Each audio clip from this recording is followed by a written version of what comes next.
capítulo 2. Por hora, meus queridos, nós vamos ler o verso 1 e depois, como tem sido o costume, nós vamos passar verso após verso todo o texto sagrado. Tinha Noemi um parente de seu marido, senhor de muitos bens, da família de Elimeleque, o qual se chamava Boaz. Deus, cá está a tua igreja necessitada de ouvir tua voz.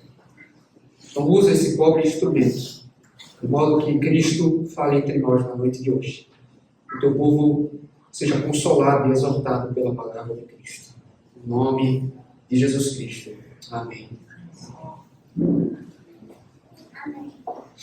Eu me lembro como se fosse hoje, no Natal de 2010, eu ganhei o meu primeiro e único violão. E a recordação que eu tenho é que minha tia o escondeu bem embaixo da cama. E quando eu encontrei, queridos, eu fiquei sem reação nenhuma. E depois que eu processei o que acabou de acontecer, minha única reação foi chorar, e chorar, e chorar. Porque aquele presente significava muito para mim. E ao mesmo tempo eu não entendia porque eu havia ganhado. Como eu o merecia. Foi uma completa surpresa e uma alegria receber algo. Você não merece receber. Possivelmente você já passou por algo assim. Você se lembra de uma ocasião onde foi surpreendido? Ou quem sabe de um presente que ganhou e a única coisa que se passava na sua cabeça era: por quê? Porque eu. Basicamente esse é o sentimento, tanto de Ruth como de Noemi na passagem que vamos estudar hoje. Por que eu? Se no início do capítulo 1, queridos, Noemi tinha tudo, como ela mesma disse, quando mudou-se para a terra de Moab, o marido e os 2 filhos. Ao fim do capítulo, a vemos retornar a Belém pobre, somente com a moabita Ruth. Ela até mesmo tentou se livrar de Ruth, mas esta não se deixou convencer como órfã. Antes, Ruth apegou-se à sua sogra, comprometendo-se com seu Deus e com o seu povo. Ainda assim, Noemi não esperava nada além de um futuro desolador. Afinal de contas, na visão dos fatos, ela era uma vítima da providência cruel do Todo-Poderoso. E agora, já em Belém, sem marido e sem filhos para ampará-la, tudo indica que elas seriam dependentes da caridade da família e do povo para não morrerem de fome. No entanto, o que essa mulher amarga não consegue perceber é que o Senhor da aliança tem esperança a oferecer. E é justamente o que o narrador nos indicou quando ele encerrou o capítulo 1, no verso 22, dizendo assim: olha para o texto.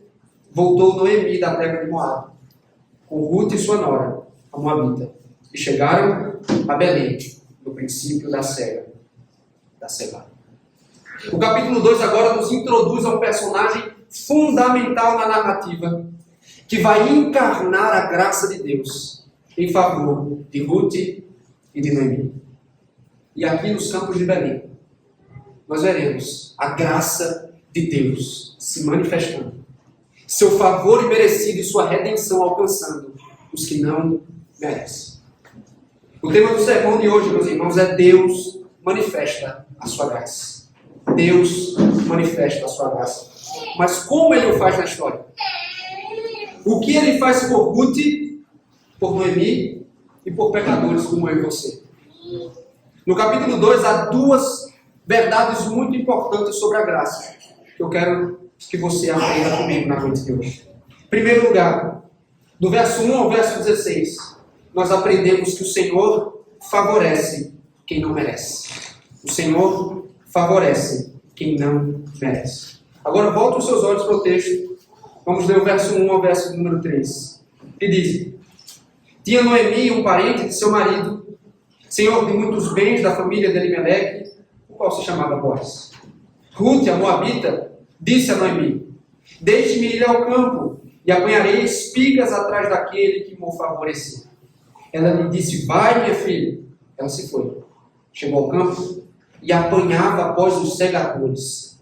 Por casualidade, entrou na parte que pertencia a Boaz, o qual era da família de Elimeleque. Então, no verso 1, nós somos apresentados a Boaz. O que nos é dito sobre ele aqui? Para começar, em 1 Reis, capítulo 7, verso 21, Salomão batizou uma das colunas do templo de Boaz, que significa força. Então, o nome do homem apresentado aqui já é muito significativo para os fins da história. O narrador parece estar nos indicando que ele é diferente dos homens fracos que morreram no capítulo 1.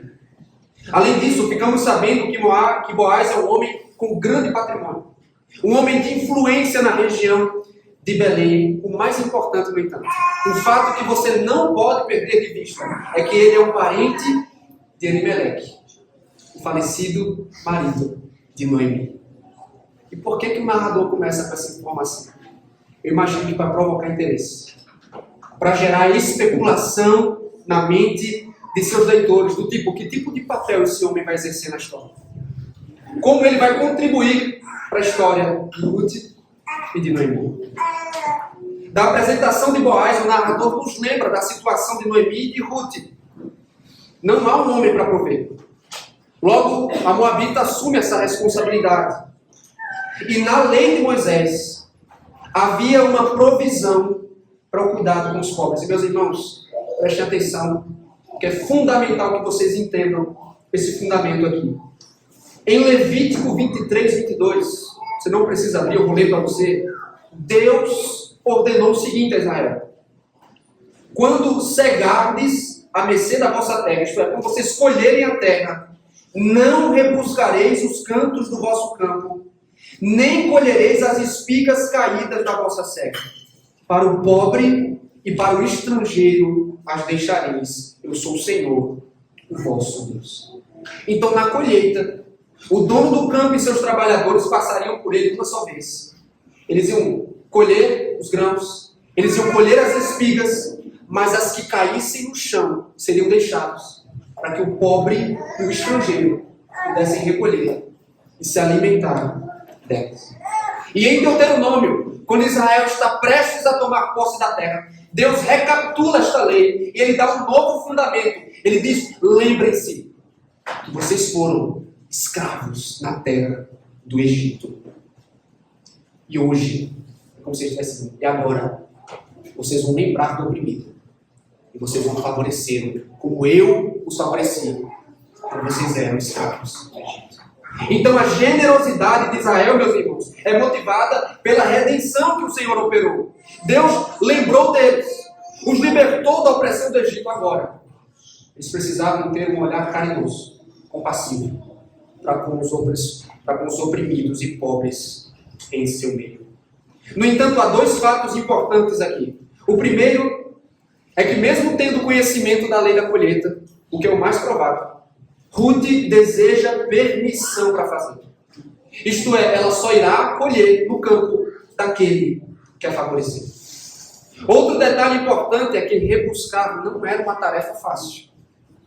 Além de ser um árduo trabalho, era também um tanto perigoso.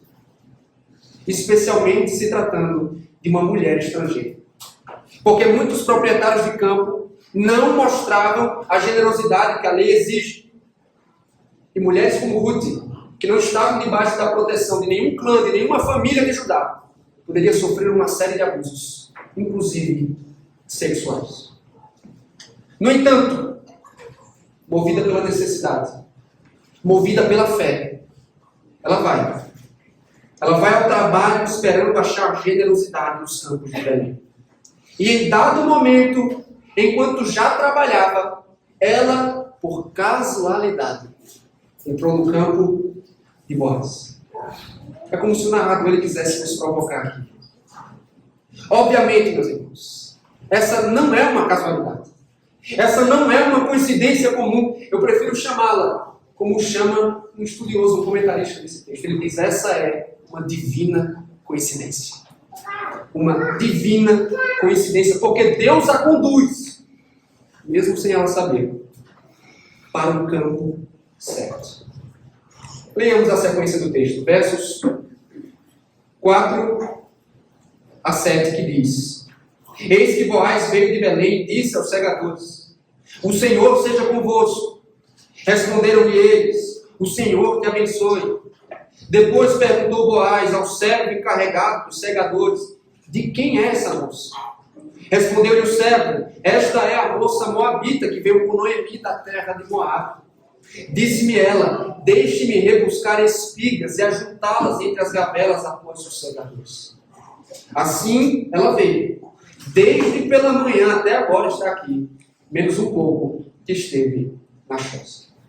Então, o dono do campo, por casualidade, ele aparece para conferir o andamento dos trabalhos. E sua saudação já diz muito sobre o seu caráter. Boaz é um homem que teme ao Senhor. E ele o honra em sua posição de autoridade. Não por acaso. Ele conta com o apreço dos seus servos. No entanto, ele percebe que entre os rebuscadores há uma figura desconhecida. E isso é importante pontuar, porque a lei da coleta era uma forma de caridade muito pessoal. Então era natural que ele conhecesse as pessoas a quem ele ajudava. Ele conhecia todas as pessoas que colhiam em seu campo. E o gerente do campo o apresentou dizendo: Essa é uma moabita que veio com Noemi, da terra de Moabe. O que é que ele está dizendo com isso? Basicamente, essa é uma mulher estrangeira e uma mulher vulnerável. Outro detalhe, ele pontua a humildade da moabita. Ele diz assim: ela pediu permissão para colher. Ela fez questão de pedir permissão. E por fim, ele ainda reforçou: olha, ela é trabalhadora. Ela está aqui desde manhã cedo, trabalhando no sol quente. Ela trabalha muito. E qual foi a reação de Boaz, meus irmãos? Lemos o texto, versos 8 e 9. Então disse Boaz a Ruth: Ouve, filha minha, não vás colher em outro campo, nem tampouco passes daqui, porém aqui ficarás com as minhas servas. Estarás atenta ao campo que cegar, e irás após elas. Não dê ordens aos servos que não te toquem. Quando tiveres sede, vai às vasilhas e bebe do que os servos tiraram. Quando se refere a Ruth como filha minha, alguns estudiosos sugerem que existia uma idade considerável, uma diferença considerável de idade entre eles. É exatamente como Noemi a chama ao início do capítulo: filha minha. Então, na cabeça de alguns, Boaz seria um homem maduro e mais experiente, enquanto Ruth seria uma jovem viúva. Isso é uma hipótese. O que sabemos com certeza e o que deve chamar a nossa atenção é o cuidado de Boaz para com ela. Ele lhe dá livre acesso para colher em seu campo, sem um mínimo de receio de ser abusada por ninguém. E além do mais, ele a coloca na mesma posição de seus empregados oficiais. Ele diz que você pode acompanhar as empregadas que auxiliavam na colheita. Você pode acompanhá-las como se fosse uma de minhas servas. E mais, você pode beber da fonte de água disponível aos servos. O que é que isso quer dizer, meus filhos? É que nesse ponto da história, mesmo sem conhecê-la tão profundamente, Boaz generosamente se propõe a ser um protetor e um provedor para essa mulher pobre e vulnerável. Como é que Ruth reage? Versos 10 a 12. Então, ela, inclinando-se rosto em terra, lhe disse: Como é que me favoreces e fazes caso de mim, sendo eu estrangeira? Respondeu Boaz e lhe disse: Bem me contaram tudo quanto fizeste à tua sogra, depois da morte de teu marido. E como deixaste a teu pai, a tua mãe e a terra onde nasceste, e vieste para um povo que antes não conhecias. O Senhor retribua o teu feito. Seja cumprida a tua recompensa do Senhor, Deus de Israel, sob cujas asas vieste buscar refúgio. Então, ao se inclinar perante Boaz, Ruth está demonstrando surpresa, porque ela não esperava que um israelita a tratasse com tamanha generosidade, afinal trata-se de uma estrangeira. E uma estrangeira não é merecedora. Mas aí precisamos lançar uma pergunta importante. Qual foi a motivação deste homem para tratá-la assim? E a resposta do texto, irmãos, é que ele viu que Ruth era leal pactualmente. Foi a lealdade pactual de Ruth. O que motiva a graça de Boaz é o fato de que essa mulher, ela virou as costas para sua terra, para sua parentela, para os seus deuses. E ela abraçou a fé do povo Deus de Israel. Ela buscou refúgio sob as asas do Deus de Israel, que cativou Boaz. O que realmente fez dela digna da generosidade dele foi a fé, foi a piedade da estrangeira. É por isso que ele a abençoa e a favorece, ao que a própria Ruth responde no verso 13. Disse ela: tu me favoreces muito, Senhor meu, pois me consolaste e falaste ao coração da tua serva, não sendo eu nem ainda como uma das tuas servas. Então imagine o seguinte cenário. Essa mulher possivelmente era tratada como menos do que nada, por ser uma viúva estrangeira. E é bem provável que essa foi a primeira vez, desde que chegou a Belém, que alguém lhe dirigiu palavras de gentileza. Então, além de constrangida, ela se sente consolada, porque Boaz lhe deu palavras de esperança, pois agora, mesmo sendo estrangeira, ela sente que de fato há lugar, há refúgio sob as asas do Deus Israel para ela. Há refúgio para ela. Só que Boaz, irmãos, ele não encerrou sua generosidade por aqui. Ele fez mais, versos 14 e 16. A hora de comer, Boaz lhe disse: achega-te para aqui, come do pão, molha no vinho o teu bocado. Ela se assentou ao lado dos segadores, e ele lhe deu grãos tostados de cereais. Ela comeu e se fartou, e ainda lhe sobejou. Levantando-se ela para rebuscar, Boaz deu ordem aos seus servos, dizendo: até entre as gavelas deixai a colher, e não a censureis. Tirai também dos molhos algumas espigas, e deixai-as, para que as apanhem, e não a repreendais. A refeição na mesa, irmãos, é algo que perdemos em nossa cultura. Era um hábito extremamente familiar, extremamente pessoal. Então, quando ele coloca a estrangeira na mesa, ele está rompendo barreiras étnicas. Ele está rompendo barreiras culturais. Ele está dizendo: eu vou dar o tratamento a essa mulher, que israelita merece. Estou trazendo-a como eu. Vou lhe tratar como um de nós. Ele partilha da própria comida, o que para uma viúva estrangeira era um banquete. Então, o Marcos vai entender: meus irmãos, ela encheu o bucho aqui. Ela se fartou ao ponto de sobrar e levar para sua sogra. E como se já não bastasse, queridos, Boaz dá permissão para ela colher diretamente entre os feixes. Lembre, isso não é permitido segundo a lei. O pobre e o estrangeiro colhem o que sobra. Mas Boaz está dizendo: colha direto da fonte. Deixa colher. Ele dá permissão para que ela colha, onde normalmente não é permitido. E ele faz mais, ele ordena que seus servos intencionalmente deixem espigas caídas, para que elas recolham livremente. Eu não sei se você percebe com clareza o que está acontecendo, mas a generosidade deste homem ultrapassa os limites da lei. Ele não se contenta em obedecer à lei, ele vai além da lei. Sua caridade, sua generosidade ultrapassa aquilo que é prescrito na lei. Mas o que está por trás de tamanha graça, meus irmãos? Eu me arrisco a dizer que Boaz conhecia de perto as dificuldades de uma mulher estrangeira dentro de Israel. Porque sua mãe era uma estrangeira. Uma das 5 mulheres que aparece na genealogia mais importante da Bíblia, que eu preguei há pouco tempo aqui na igreja.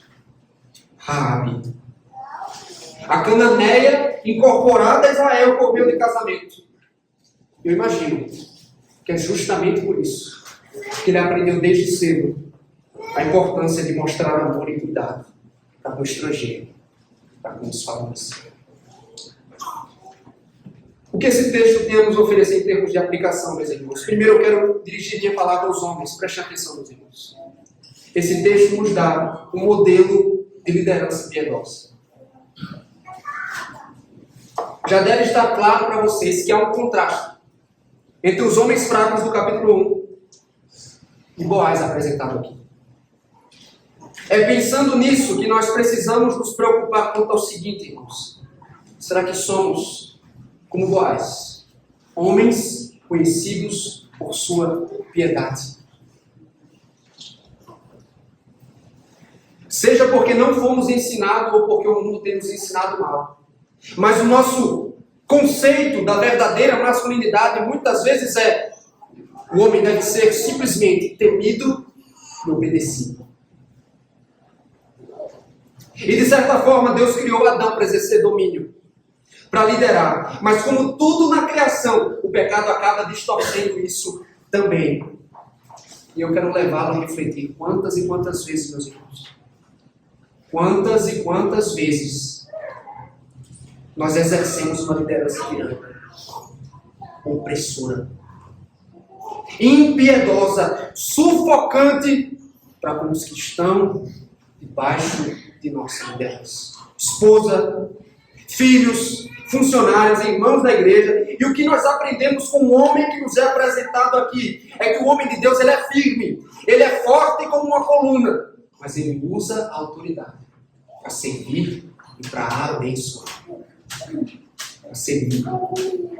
Você concorda comigo que Boaz podia usar sua autoridade para explorar Ruth? Para explorar seus trabalhadores e servos? Mas ao invés disso, ele abençoa a estrangeira e ele favorece os seus servos. Eu me pergunto, somos assim, meus irmãos? Nós usamos nossa liderança para servir ou simplesmente para sermos servidos? Qual é o seu maior objetivo com a influência que Deus o deu? Pensando, por exemplo, na família. É muito importante que você e eu entendamos: o Senhor não nos colocou, ou não os colocou sob nossa liderança, a fim de que sejam simplesmente usados por nós, irmãos. Ele nos deu para que exerçamos influência piedosa. Nossa tarefa é exercer uma liderança abnegada, sacrificial, generosa, ou seja, a autoridade que glorifica a Deus é aquela que é usada para abençoar, para amar, para servir, para cuidar.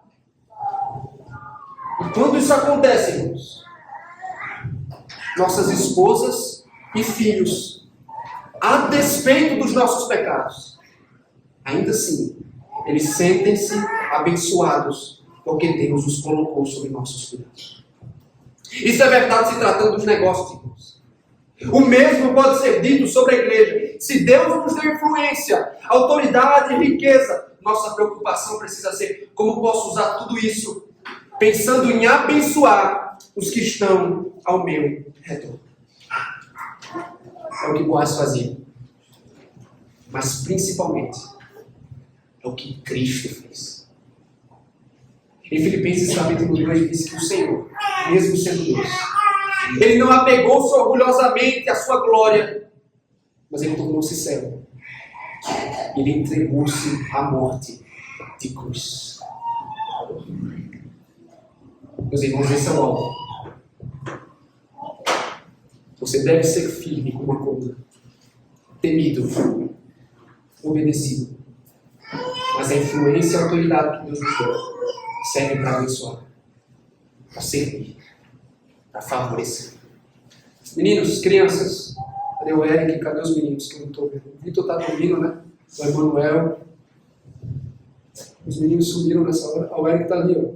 Meninos, vocês um dia vão crescer, vocês vão ser homens. E quando Deus faz de nós homens, Ele não faz para a gente simplesmente mandar nas pessoas, O Eric lá.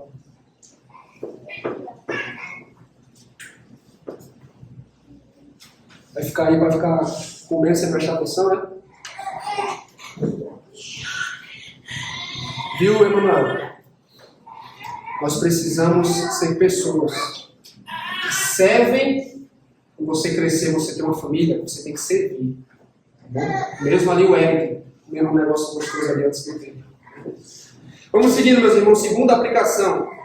Eu quero fazer uma breve exortação aos solteiros nesse momento. Por isso, preste atenção. Que tipo de cônjuge você procura? Quais são os critérios mais importantes para você? E sem querer apressar as coisas na história, o que mais chama a atenção de Boaz e Ruth e vice-versa é a piedade. A fé. Será que é também o que você está sonhando em encontrar em alguém? Porque se você for como os jovens do mundo, que se importam somente com a aparência, ouça o que o sábio em Provérbios tem a dizer. Ele diz, a beleza é enganosa, a formosura é passageira, mas a mulher que tem ao Senhor será elogiada. Eu não quero dizer que a aparência não tem importância, mas o que eu quero reforçar é que a beleza que realmente agrada a Deus é o homem, a mulher que tem. Então, no caso das moças, não se contente com o rosto bonitinho.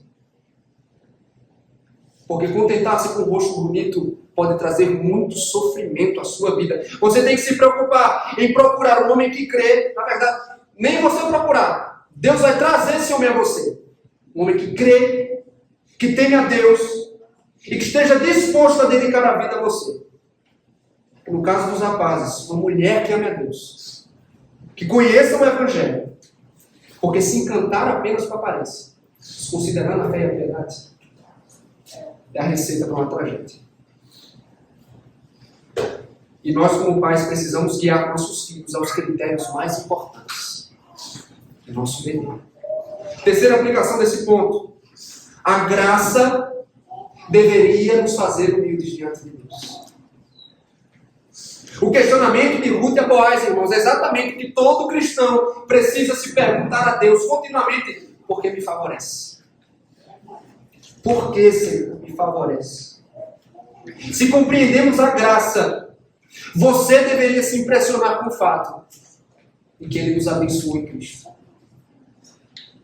E eu creio que nós já estamos tão familiarizados com o Evangelho, com essa realidade da graça, que este fato perdeu o poder sobre nós.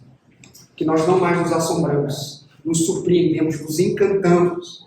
Quem sabe o brilho da graça foi ofuscado. Porque lá no fundo do nosso coração, meus irmãos, nós somos tentados a pensar que merecemos o que temos. Que merecemos o favor de Deus. Nós cultivamos lá no íntimo: eu não sou tão ruim assim, porque tem tanta gente pior que eu. Faço tanta coisa boa. E aí você vai alimentando justiça própria no teu coração, pensando ser digno das dádivas de Deus. Mas o Evangelho de Ruth, o Evangelho de toda a Escritura diz: tudo o que temos, tudo o que recebemos de Deus é por pura e exclusiva graça. Eu não sei qual Evangelho você tem escutado por aí, mas me permita dizer: você não é especial, nós não somos valiosos, não somos merecedores de absolutamente nada. Deus não tem nenhum dever para com você, meu irmão, de recompensá-lo, de abençoá-lo, de favorecê-lo, porque quando Ele olha para nós, Ele não vê nada além de pecado, de justiça, de falta de conformidade com a sua lei, de imperfeição. Tudo o que eu merecia é a condenação, é o desfavor, é a ira. Mas o que é que nós recebemos em lugar? Graça. Graça. Como Ruth, nós éramos estrangeiros distantes, mas Ele nos acolheu e nos atraiu as suas asas, colocou-nos sob seus cuidados. Éramos inimigos, mas somos adotados como filhos, e agora Ele nos acolhe em sua família, na sua mesa, a refeição do pacto. Ele nos dá o pão, Ele nos dá o vinho, Ele nos alimenta de si mesmo na alma. Nós que antes estávamos famintos, perdidos, Ele nos dá redenção. Você estava sedento, Ele foi água da vida. Você estava faminto, Ele foi pão da vida. Ele é a redenção que a nossa alma precisa.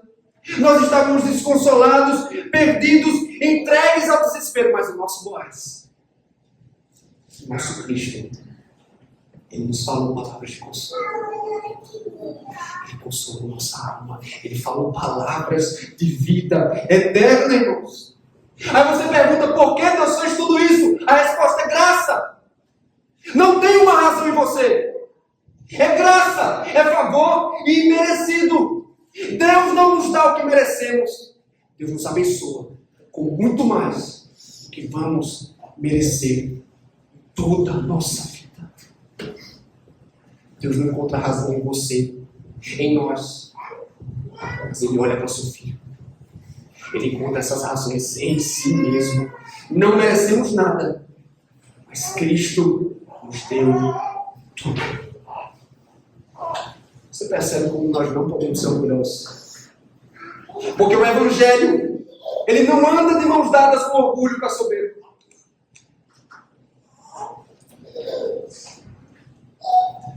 Meu irmão, abandone a justiça própria. Você não merece. Nós não merecemos. E essa é uma boa notícia para você que me ouve na noite de hoje. Porque talvez você ouça essas palavras e diz, mas meu passado me assombra. Os pecados do presente me desqualificam. Como é que Deus pode favorecer alguém como eu? A resposta para você é a mesma. Graça. Graça. Não é pelo que você é, pelo que você é capaz de fazer, é pelo que Deus é, pelo que Cristo fez. Graça. O Evangelho das Escrituras. O Evangelho da graça. Segundo ponto. O tema do sermão é Deus manifesta a sua graça. O segundo ponto deste sermão. O Senhor provê aos que necessitam de redenção. O Senhor provê aos que necessitam de redenção. Leamos versos 17 a 19. Diz assim. Esteve ela apanhando naquele campo até a tarde. Debulhou o que apanhara. E foi quase uma éfa de cevada. Tomou e veio à cidade, e viu sua sogra que havia apanhado. Também o que lhe sobejara, depois de fartar-se, tirou e deu à sua sogra. Então lhe disse a sogra, onde colheste hoje? Onde trabalhaste? Bendito seja aquele que te acolheu favoravelmente. E Ruth contou a sua sogra onde havia trabalhado. E disse o nome do Senhor, em cujo campo trabalhei, é Boaz. Então imagine que Ruth, como muitos de vocês ao longo da semana, ela encerrou seu expediente à tardinha e ela debulhou os grãos e separou para levar. E o que impressiona é a quantidade de comida que ela reuniu aqui. Um efa é um cesto cheio. Mas para ser mais preciso, o que o autor está querendo dizer é o seguinte: ela colheu 13 quilos de comida. 13 quilos de comida. Em um dia de trabalho. E dificilmente o trabalhador comum era remunerado com mais do que um quilo. E ela colheu 13. E eu não estou fazendo pouco caso do trabalho duro de Ruth. O próprio gerente do campo admitiu, ela trabalhou muito desde cedo. Mas este era um sinal óbvio de que ela havia sido favorecida. Sua expectativa ao sair de casa era, eu quero prover para o dia. Mas aí é como se ela tivesse chegado em casa uma feira que ia durar muitas semanas. E isso explica a surpresa de Noemi, tanto que ela pronuncia uma bênção sobre o dono do campo em razão de sua generosidade. Então sua nora informou quem era o homem. E é a partir daqui que as informações começam a ser interligadas. É a partir daqui que nós vamos entender qual é o papel deste homem na história e por que sua aparição será como um raio de esperança. Noemi tanto reconhece isso que ela diz, versos 20 a 23. Então Noemi disse à sua nora, bendito seja ele, o Senhor, que ainda não tem deixado a sua benevolência, nem para com os vivos, nem para com os mortos. Disse-lhe mais Noemi, esse homem é nosso parente chegado, e um dentre os nossos resgatadores. Continuou Ruth, a Moabita. Também ainda me disse, com os meus servos ficarás, até que acabem toda a cega que tem. Disse Noemi a sua nora: Bom será, filha minha, que saias com as servas dele, para que no outro campo não te moleste. Assim passou ela a companhia das servas de Boaz para colher, até que a cega da cevada e do trigo se acabou, e ficou com a sua só. Aparentemente, o coração amargo de Noemi começa a ser amolecido. No capítulo 1 só encontramos murmurando, lamentando, e aqui pela primeira vez desde que voltaram a Belém, a encontramos bendizendo, falando bem do Senhor. E qual é a razão para a sua expressão de louvor? É a benevolência ou a fidelidade pactual de Deus. Irmãos, com benevolência, ela está dizendo assim, Deus está dando provas claras de que Ele é fiel à aliança que firmou com o seu povo. Ele está lembrando, favorecendo, abençoando com a sua graça os que não merecem, os desfavorecidos. Deus está mostrando sua benevolência através de Boaz.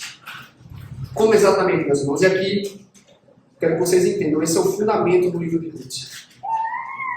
Aqui entra a figura que é chamada no hebraico de Goel, que é o resgatador. Toda a teologia de Ruth, ela está enraizada nesse conceito que deriva da lei de Moisés. Então é fundamental que vocês prestem muita atenção. É por isso que nós precisamos conhecer bem essa instituição do Antigo Testamento para o desenrolar dos fatos e para a solução da crise que o livro apresenta. Então, o resgatador, ele era um parente que redime ou resgata um de seus parentes ou um membro de sua família em necessidade. E a lei de Moisés determinou quais seriam os deveres e as responsabilidades do resgatador. Por exemplo, quando alguém era assassinado, o responsável por rastrear e por vingar o sangue de seu parente era o resgatador. Caso um israelita fosse vendido como escravo, o resgatador, seu parente chegado, o compraria de volta. E é daqui que vem o conceito de redenção. Redenção é comprar um escravo, resgatá-lo da escravidão. Além disso, era sua responsabilidade também reaver, resgatar a herança perdida ou vendida de um parente israelita, a fim de devolver. E também no caso do marido de uma mulher morrer, sem deixar filhos homens, sem deixar herdeiros, o resgatador deve cumprir a obrigação do levirato. O que significa isso, meus irmãos? Levirato vem do termo latino que basicamente significa cunhado. O levirato é o cunhado, o levi é o cunhado. Então, basicamente, o resgatador se casaria com a esposa de seu parente falecido, a fim de lhe dar um herdeiro homem para substituir o falecido, levar sua descendência adiante e herdar sua herança, para que o nome de sua família não desapareça de Israel. Não tem tragédia maior que essa. O nome de um clã, o nome de uma família desaparecer. E é com base nesse pano de fundo, é pensando nesses termos, que Noemi está celebrando, bendito seja Deus. Que não esquece a sua benevolência para com os vivos. Ou seja, obviamente ele está abençoando o culto de Noemi, mas sua benevolência se estende aos mortos. Quem são? São os homens do capítulo 1. Ele melegue seus filhos, pois com a morte dos 3, sua linhagem e sua herança correm o risco de desaparecer. Mas agora, Deus em sua benevolência, Ele lhe dá uma fagulha de esperança. Porque este homem, caso esse parente chegado, seja o Goel, um resgatador e para além do levirato, é possível que um novo filho seja gerado para substituir o falecido, levar o nome da família. Mas a pergunta importante a ser feita nesse ponto é: será que este Boaz é apto para ser o resgatador? Ele não nos dá certeza disso agora. Mas o que sabemos é que ele permitiu que Ruth permanecesse entre suas servas até o fim da colheita. E possivelmente Ruth deveria estar um tanto constrangida, pensando assim: será que eu não vou abusar da boa vontade dele? Será que eu não estaria abusando assim? Mas Noemi a encoraja. depois de tamanha demonstração de bondade, seria tolice deixar os campos de Boaz em busca de Deus. E o intrigante é que foi isso que ela mesma aprendeu. As duras penas, quando ela deixou a terra prometida, em busca dos campos de Moab. E a colheita durava cerca de 2 meses.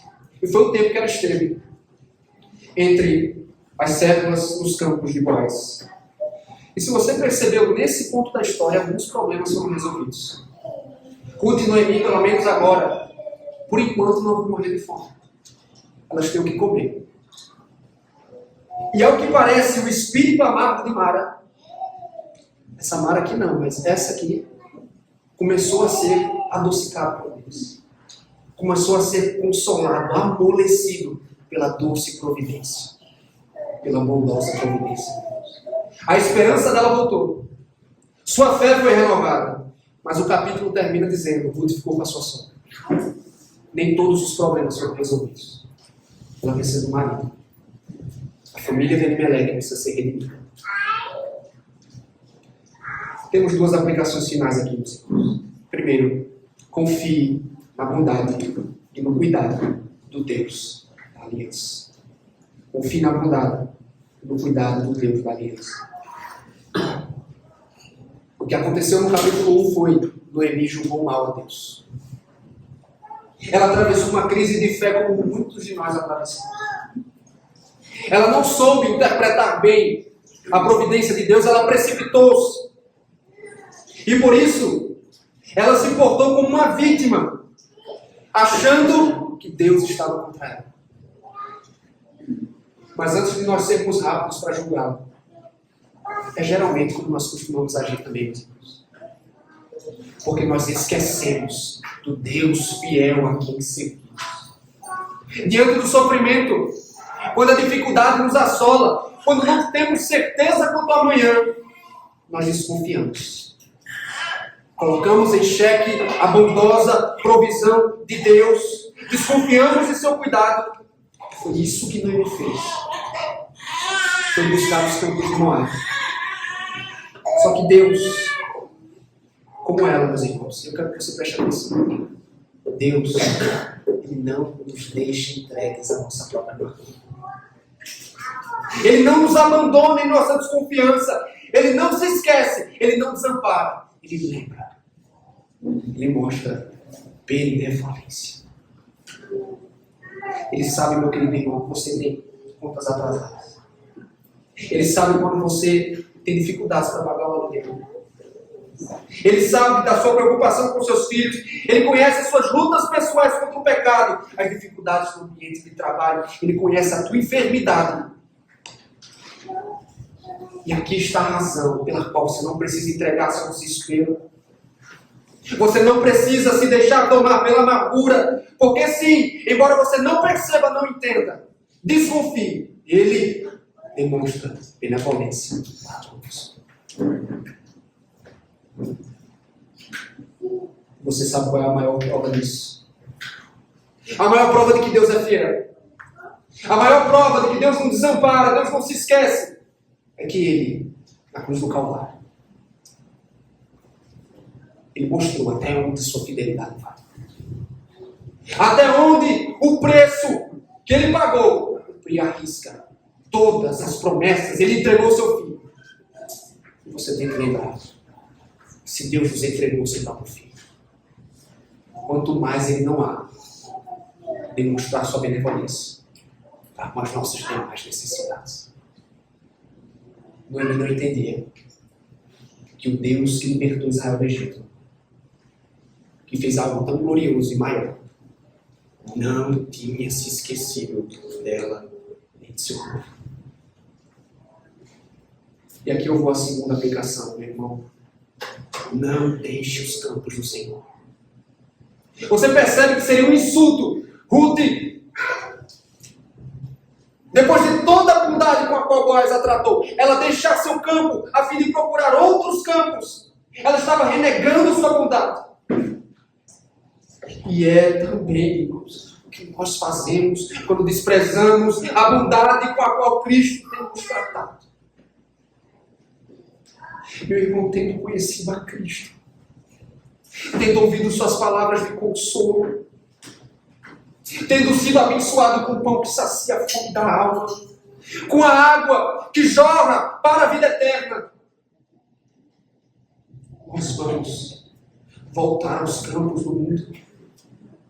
Nós vamos buscar prazer e cuidado fora de Cristo, quando em Cristo nós temos tudo o que precisamos, porque Cristo ele não só redime, Cristo provê.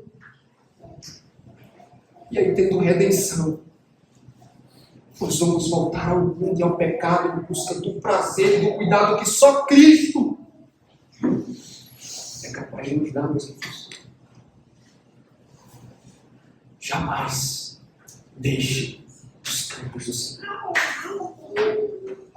O mundo não é capaz de nos oferecer o que o Senhor tem nos oferecido ao seu Filho. Para concluir, agora há a possibilidade real de redenção. Ruth e para Noemi. Mas se você for honesto, você vai reconhecer comigo que as necessidades delas, bem como do povo de Israel, são muito mais profundas do que isso. Você precisa ter um olhar sensível para perceber que a figura do resgatador do Antigo Testamento aponta para Cristo. Essa é uma instituição cristocêntrica, aponta para a pessoa e para a obra de Jesus. E o livro todo de Ruth é sobre isso, para dizer o seguinte, para dizer uma verdade ao povo de Israel: vocês precisam de um Goé. Vocês precisam de um resgatador maior e melhor do que Boaz. Alguém que possa redimi-los da culpa, resgatá-lo das consequências do teu pecado. Você precisa de um Goé que redime e que provê pela graça. Pois bem, meus irmãos, essa instituição do Antigo Testamento, ela alimenta a esperança do povo na vinda do resgatador futuro que é Cristo.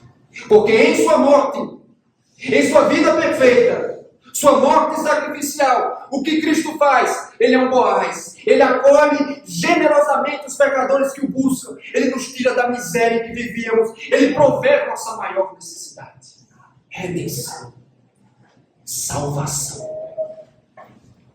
O que você mais precisa, meu irmão, não é o que você acha que você precisa. O que você mais precisa é de um resgatador. Sua maior necessidade é de um redentor. De alguém que redima. De alguém que prove. Este alguém só pode ser Jesus Cristo. Creia nele. Creia nele. Amém? Vamos orar neste momento. Ó Senhor, Tu és o nosso resgatador. E, ó Deus, agora, a maior prova disso é que o Senhor, como Boaz, ó Deus, o Senhor nos chama à mesa, ó Deus. Ó Senhor, Tu és maravilhoso, ó Deus. Tu nos chama à mesa. Tu nos chama a comer do Teu pão, do Teu vinho, para o bem da nossa alma, Senhor. Ó Deus, dá-nos a fé que é necessário para participarmos desse sacramento, Senhor. Enche-nos de santo temor ao vermos o Evangelho encenado. Que o Senhor nos encha de Ti, Senhor. Dá-nos certeza da salvação. Dá-nos júbilo na pessoa do nosso Redentor. Usa esse sacramento para o bem da Tua igreja, para a glória do Teu santo nome. Que pedimos no nome de Jesus. Amém.